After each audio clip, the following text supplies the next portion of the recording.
Bonjour à tous, deuxième vidéo de la chaîne, vous êtes allé voir la première où on a ouvert une boîte du coup Pokémon avec ce qu'il y avait dedans, tout ça ce qui était intéressant. Aujourd'hui, vidéo destinée aux collectionneurs. Si tu veux te lancer sur la collection de cartes Pokémon en 2024 et que tu sais pas par où commencer, t'es sur la bonne vidéo. Donc moi c'est Tao, de la Pokékeep, association de TCG, donc les gens qui jouent aux cartes, Pokémon, Yu-Gi-Oh, tout ça, petit Discord en description. Que vous soyez débutant ou bien collectionneur confirmé et que vous cherchez des conseils pour retrouver le bon chemin si je puis dire, et cette vidéo va être pour vous. Aujourd'hui, on va passer par plusieurs étapes pour commencer une collection. Donc accrochez-vous et c'est parti pour la première étape, l'étape des recherches.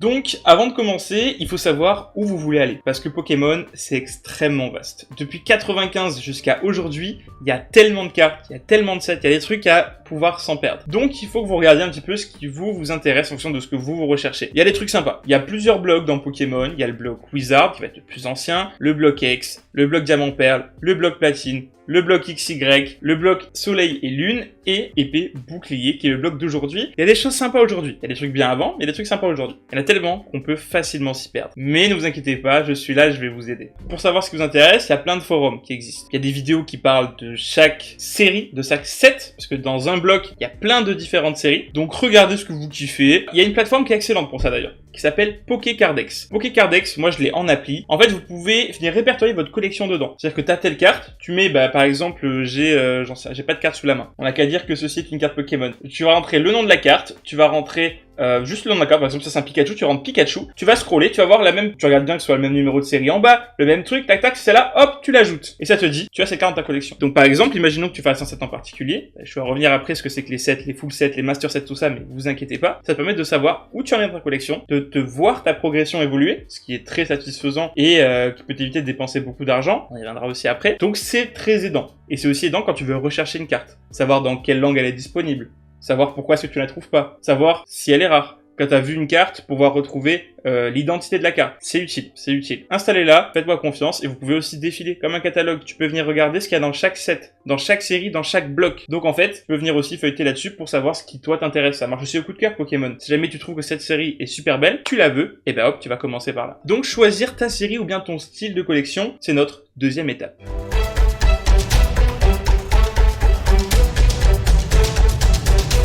Une fois que tu as fait ta recherche, donc que tu as trouvé quelle série te plaît, tout ça, ok, tu sais ce que tu veux. Maintenant, il y a différentes façons de le collectionner. Premièrement, il y a ce que moi je fais, qui est le full set. Full set, c'est-à-dire avoir toutes les cartes à l'unité. Par exemple, dans un set où il va y avoir 100 cartes, 100 Pokémon, 100 cartes différentes, c'est d'en avoir 100. Par exemple, il y a les cartes en reverse, vous savez quand elles brillent. Et elles existent aussi en version normale, où elles brillent pas. Mais toi, tu vas t'en foutre. Tu veux juste avoir une version, qu'elle soit reverse ou pas. Tu t'en fous. Tu veux juste compléter le set. C'est ce que moi je fais. Donc après, t'as le master set. Le master set, c'est avoir la carte normale et la reverse. Tout simplement. Donc en fait, c'est d'avoir deux. Donc les différentes versions des cartes qui existent. Si jamais t'as une X qui existe aussi en full art, par exemple, c'est d'avoir la version full art. Maintenant, on retrouve les alternatives.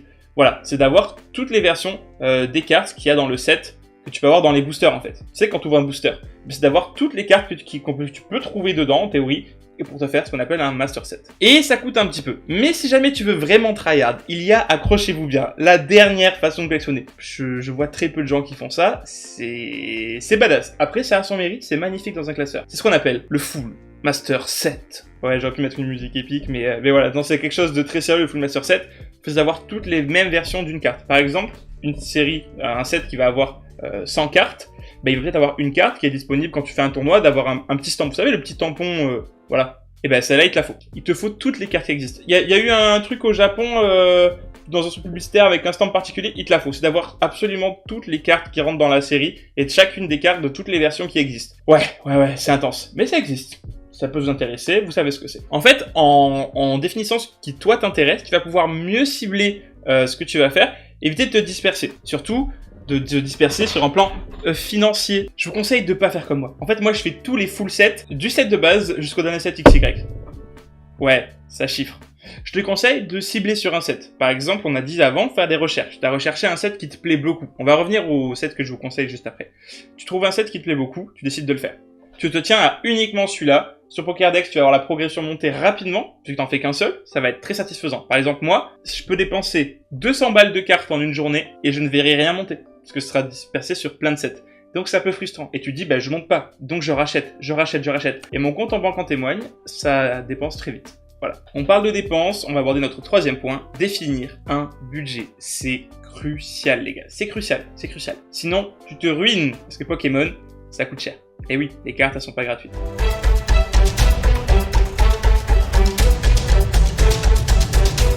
Pour le budget, t'établis soit ce que tu vas dépenser en une semaine, soit ce que tu vas dépenser en un mois, soit ce que tu vas dépenser carrément pour tout ton set. Je te dis, je fais tel set, je donne 300 balles, je ne fais pas plus. Vous allez dire que ça coûte cher, oui. Certains sont peut-être sur cette vidéo pour pouvoir revendre derrière des sets, ça se fait. Tu achètes les cartes à l'unité ou tu les récupères, tu les ouvres, tu complètes un set et tu le revends assez cher sur internet. Ça peut être ça. Donc ça peut être juste pour la passion, juste pour la collection, comme moi. Petit tips, gardez à l'esprit que les séries récentes sont toujours moins chères et plus abordables que les anciennes séries. Par exemple, un Master Set d'Évolution Céleste peut atteindre des prix très très hauts. Mais vraiment haut, voilà. Si vous allez sur Vinted, que vous cherchez Master Set Évolution Céleste, vous allez voir, ça tourne autour des 4000 balles quand même. Ouais, ça cote, ça cote. Et à côté de ça, Pokémon Go, qui est une série, un set génial, c'est beaucoup plus accessible, parce que c'est un peu plus récent. Et ça vaut tout aussi bien le coup. Et il y a des sets, on en entend parler après, des sets qui sont sortis là, qui sont pas mal aussi. Et si vous voulez pas vous ruiner déjà, je vous recommande de passer par les bonnes plateformes d'achat. Ça va être notre point numéro 4. Où acheter.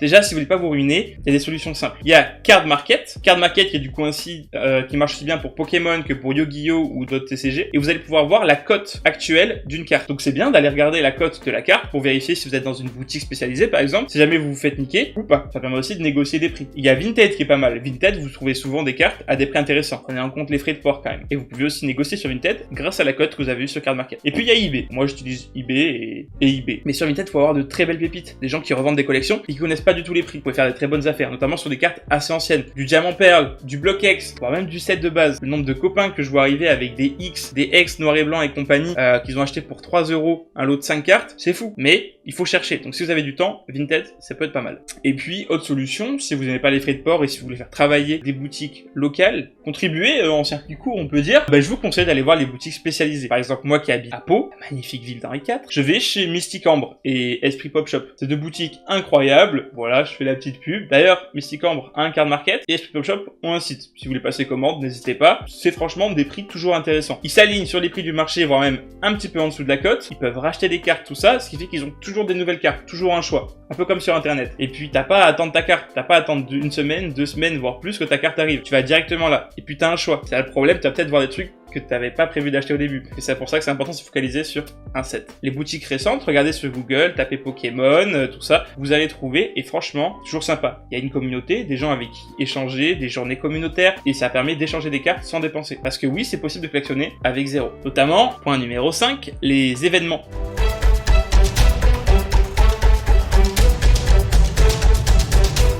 Donc une autre façon d'enrichir ta collection, ça va être via des événements. Par exemple, avec mon asso, on fait du TCG. Donc on fait des tournois de cartes Pokémon, où on joue avec les cartes Pokémon, et on gagne des récompenses. Donc on gagne des boosters, on gagne des cartes, on gagne des boosters spéciaux. On peut revendre les boosters pour acheter des cartes, pour jouer, ou bien même pour collectionner. On peut ouvrir ces boosters pour commencer à collectionner un set en particulier. Voilà, c'est un moyen de récupérer des cartes. Et franchement, je vous conseille de faire ça, de regarder autour de vous. Si vous avez des questions, il y a notre Discord pour venir me les poser, ou même les commentaires, si vous savez pas où trouver, où chercher quoi, ça vaut le coup parce que vous êtes forcément rentable. Donc c'est un moyen, on peut dire économique, de récupérer des cartes assez facilement. En plus de ça, vous faites de belles rencontres, vous partagez une passion commune pour le jeu de cartes, donc vous participez à une activité, c'est un hobby. Et puis, déjà, vous participez encore une fois à du local, parce que la boutique dans laquelle vous allez jouer, c'est du local, proximité. Et ça aujourd'hui, faut pas oublier que c'est quelque chose d'assez important. Nos commerçants, ils sont là, ils nous font des boutiques spéciales, à nous de leur faire honneur. Et puis ensuite, il y a les conventions. Il y a des conventions de cartes Pokémon, comme David Lafarge organisé bientôt, ou a déjà organisé, je sais pas quand sur la vidéo. Il y a aussi tout simplement des conventions, je pense notamment à la TGS, voilà, Toulouse Game Show, qui y a dans différentes villes, à Montpellier, à Pau et compagnie.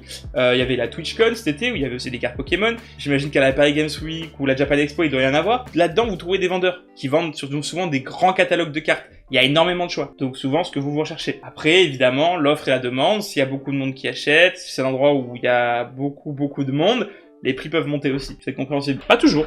mais des fois ça peut monter. Ce que moi j'aime faire avec les copains, c'est les brocantes. Dans les brocantes, vous allez souvent retrouver soit des collectionneurs qui vendent des doubles, qui font de l'achat-revente. Vous allez pouvoir acheter des cartes à bas prix. Vous allez aussi pouvoir trouver des enfants ou des adultes qui vendent des anciennes collections et qui souvent les bradent, ou ça arrive des fois qu'ils les vendent beaucoup trop cher. Mais vous pouvez trouver des pépites. Notamment, j'ai un copain qui il y a pas longtemps a trouvé un Deoxys, donc cette carte, Deoxys Légende, qu'il a acheté pour 50 centimes. C'est une affaire. Elle en vaut beaucoup plus. Voilà, donc les brocantes, c'est pas mal. Il y a évidemment les brocantes geeks, il y a plein de choses, les bourses aux échanges aussi, plein de choses. Et si vous avez, il y a aussi des événements qui font du troc. Vous arrivez avec des jeux vidéo, par exemple, vous échangez ça contre des cartes, vous pouvez commencer une collection. Les cartes que vous voulez pas, vous échangez contre d'autres que vous voulez, et puis voilà, vous pouvez commencer une collection gratuitement. Ce sera beaucoup plus long, et si vous échangez tous vos doubles, vous allez que plus vite. Donc ça peut être très rapide. Point numéro 6, protégez vos cartes. Alors je sais que certains...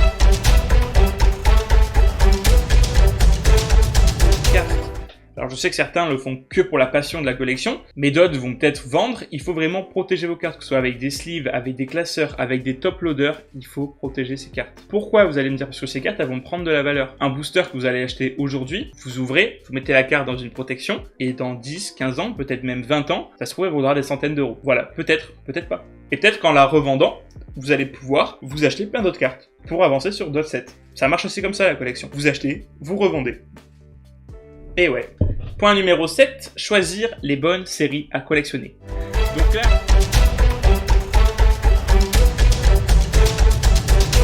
Donc là, maintenant que vous avez les bases, vous allez pouvoir vous renseigner sur ce qui vous intéresse, et je vais vous donner quelques pistes. Quelques pistes qui sont aussi des coups de cœur, et aussi des conseils qu'ont donné des membres de l'asso, parce qu'ils m'ont dit « Ouais, bon, t'es bien gentil avec tes petits coups de cœur, mais il n'y a pas que ça. » Donc, on va voir un petit peu la crème de la crème. Donc en 2024, donc aujourd'hui, il y a quelques pépites. Là, actuellement, on est en octobre 2024. Il y a des trucs sympas. Il y a, évidemment, je vous en ai parlé au début, le Master Set Pokémon Go. Le Master Set Pokémon Go, il est accessible, il est sous-coté surtout. C'est des cartes qui vont plus tard valoir énormément, j'en suis convaincu. Pourquoi? Parce qu'on s'est rattaché à un succès de Pokémon qui est Pokémon Go. C'est des cartes qui ont une vibe sympathique, qui ont le stamp sur chaque carte. C'est un truc en plus qu'il n'y a pas sur toutes les autres séries. C'est un petit peu une curiosité, sans en être une. C'est une petite pépite. Franchement, allez vers ça. C'est un bon investissement sur long terme. Et puis il y a des cartes qui sont vraiment magnifiques. Il y a Dracolos, il y a le Mewtwo, mais elles sont fabuleuses. Et même les trainers, il y en a des très sympas. Recherche professorale, il y a des Rainbow. Enfin, c'est magnifique. Et surtout, ça coûte.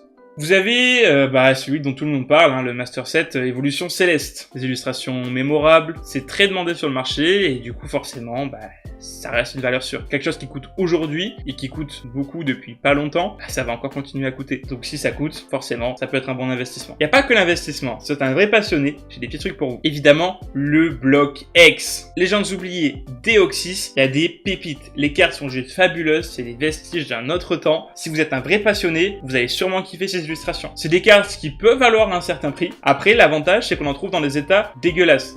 On appelle ça des états pour, c'est l'anglais, ça veut dire pauvre, état claqué au sol. Donc, ce qui fait que c'est beaucoup moins cher. Vous pouvez facilement faire un set. Après, il y a toujours les ex ou quelques zolos qui vont être compliqués à trouver, à des prix intéressants sur des périodes de ces années-là, mais ça reste quelque chose de très accessible encore pour le moment, qui a pris en valeur ces dernières années et qui, je l'espère, va encore prendre en valeur. Mais pas trop tôt, assez pour que vous puissiez en acheter avant que ça devienne trop cher. Après, dans le classique, il y a le bloc Wizard avec l'indémodable set de base. Donc voilà, donc set de base avec le Dracofeu holographique du set de base que j'ai. Ah non, ça vaut le coup. Ça vaut le coup le set de base, c'est pas si cher que ça. Ça peut être un bon petit truc pour débuter. Faut prévoir quand même un bon 300 balles, je pense. Minimum. Et minimum, je suis gentil. Il y a aussi, toujours dans le Wizard, Team Rocket. Team Rocket qui est très sympathique. Team Rocket qui est, les collectionneurs vont se l'arracher. Et pas du Team Rocket, on en reviendra après, mais il y a du Team Rocket qui va sûrement arriver. Si on reste toujours dans le Wizard, il y a ce que j'aime appeler le bloc Néo. C'est pas vraiment un bloc, mais dans Wizard, vous retrouvez différents sets, dont pas mal de Néo. Néo Destiny, Néo Discovery, Néo Genesis, Néo Révélation. Là, on va axer sur, pour les passionnés qui cherchent des choses qui vont péter, Néo Discovery, Révélation et Néo Destiny. Destiny, Révélation et Discovery. Qui sont 3 sets avec des illustrations simplement magnifiques. J'avoue que moi, je collectionne que Genesis pour l'instant, et elles sont moins belles quand même, les cartes. C'est des sets qui restent accessibles et qui vont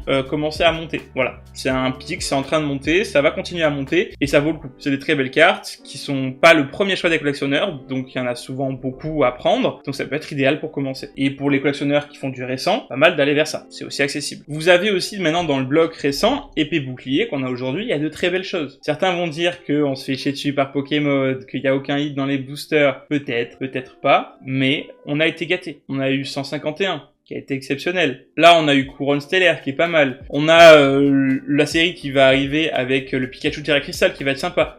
Apparemment, mesdames et messieurs, il va y avoir un set avec un Mewtwo, avec de la Team Rocket. On a vu le Rocket avant, peut-être qu'on va avoir du nouveau Rocket. C'est quelque chose qui vaudra le coup aussi. Il y a de très belles choses aujourd'hui. Ça me plaît pas à tout le monde. Les puristes comme moi ont un peu du mal. Mais à jouer, c'est très bien. Parce que les cartes d'aujourd'hui, vous pouvez les jouer avec. C'est des cartes qui sont standards. Dans les normes, aujourd'hui, on a le droit d'utiliser en tournoi. Donc, ça peut aussi être ça. Collectionner et jouer avec ces cartes. Double utilité. Donc, en résumé, si vous commencez à collectionner en 2024, il vous faudra deux choses. De la patience et de la passion. Parce que faut pas se presser. Faut prendre son temps. Focalisez-vous sur une ou deux séries et ça va le faire. Parce qu'il faut pas oublier que ce qui compte, c'est le plaisir de collectionner. Faut pas se dire, faut pas se ruiner pour des cartes, parce qu'après vous allez plus avoir de plaisir, vous allez manger du riz tous les jours. C'est de quoi je parle. Faut vraiment kiffer, quoi. Faut faire ça, kiffer, vous allez vous faire des copains, collectionner ensemble, faire des échanges, c'est aussi ça. C'est un univers dans lequel vous rentrez. Et franchement, c'est magnifique comme univers. Si vous avez quelques questions à propos de Pokémon, quoi collectionner, si vous voulez me dire, Tao, t'en penses quoi de ce set-là? Tao, t'en penses quoi de ce set-là? Eh bien écoutez, on a un Discord et je pense que les membres de la sauce feront un plaisir de vous répondre. Et puis même moi, hein, si vous mettez des commentaires, on essaiera de répondre. Si vous vous intéressez au TCG, donc si vous voulez jouer aux cartes Pokémon ou Yu-Gi-Oh! Ou Lorcana ou Magic, j'en sais rien, et ben on a aussi le Discord en description. Je vous avoue que c'est quelque chose qui est plus destiné aux gens qui habitent autour de Pau. Voilà, pour les locaux. Après, on peut toujours vous répondre à vos questions si vous en avez, ou vous rediriger vers des choses à côté de chez vous. Mais franchement, allez faire le tour si vous êtes intéressé et que vous avez déjà vu ce visage-là et que vous dites bah allez vas-y pourquoi pas, bah, venez en description, ça fait pas de mal. Et puis il y a le Discord. Puis même pour ceux qui seraient pas à côté, il y a toute une partie dédiée au marketplace où on va pouvoir vendre des cartes et acheter des cartes. Donc si jamais toi tu as une carte chez toi dont tu ne veux pas, bah tu peux venir la vendre sur notre Discord. Quelqu'un va peut-être te l'acheter et avec cet argent tu pourras tout simplement commencer un nouveau set, tu vois. Enfin c'est des choses comme ça. C'est le bon coin de Discord. Voilà, on va faire ça sur le Discord. Donc j'espère que cette vidéo vous a plu. J'ai essayé de résumer un petit peu comment collectionner en 2024. Un petit peu brouillon, je sais pas ce que vous en avez pensé, mais j'espère que ça vous a éclairé pour ceux qui se posaient quelques questions. Et puis sinon il y a plein d'autres vidéos sur YouTube. Si vous cherchez comme quoi collectionner dans Wizard, il y a plein de vidéos plus spécifiques. J'essaie de faire quelque chose d'assez général. Évidemment j'ai oublié beaucoup de choses. Petit truc de dernière minute, Soleil Lune, ça pue la merde. Voilà, je vous le dis. C'est mon avis personnel, mais vu que c'est moi qui le dis, c'est vrai, pas sûr de ça. Allez, à la prochaine.